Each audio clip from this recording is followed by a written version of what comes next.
Today. Glad you're with us as we continue our study in Paul's first letter to the Corinthians, our fourth look into this book. We looked at the introduction and then the opening, as Paul talked about them as being the saints, those sanctified in Christ Jesus, and they were the church of God in Corinth. And then all the things he was so thankful for regarding the church there, in the things that God had done in lifting them to that wonderful station. But then last week we began the correctives. Chapter 1, verse 10, they needed to be of the same heart and mind and the same judgment. And the reason for that we found was that they had deep divisions among them, including some partying up over who baptized whom. And Paul actually went so far as to say, I'm glad I didn't baptize any more of you jokers. I'm sorry, you saints.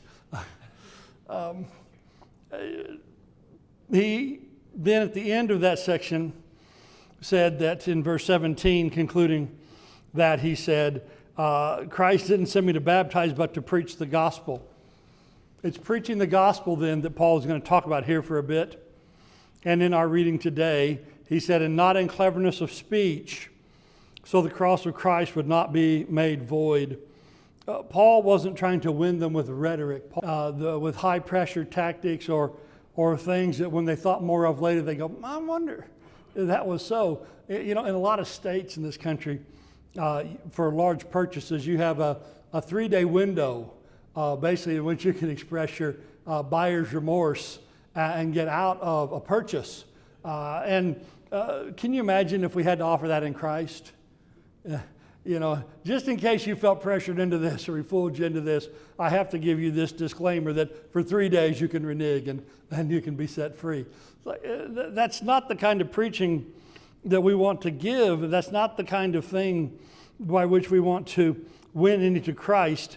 And so Paul is going to, in this reading today, disavow worldly wisdom, disavow the kind of rhetorical force and pressure tactics and other things by which people are sometimes convinced of things through fleshly means, but instead he wants them to be convinced and to be assured in and to fully know the power of the cross of Jesus Christ.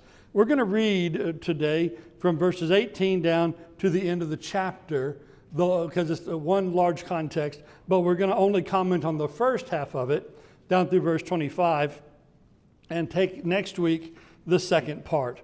But let's read it all from verse 18 down to verse 31.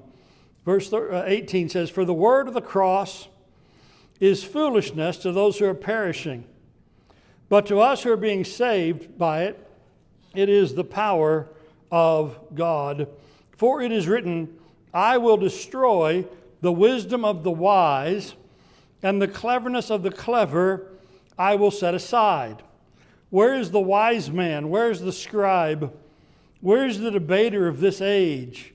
Has not God made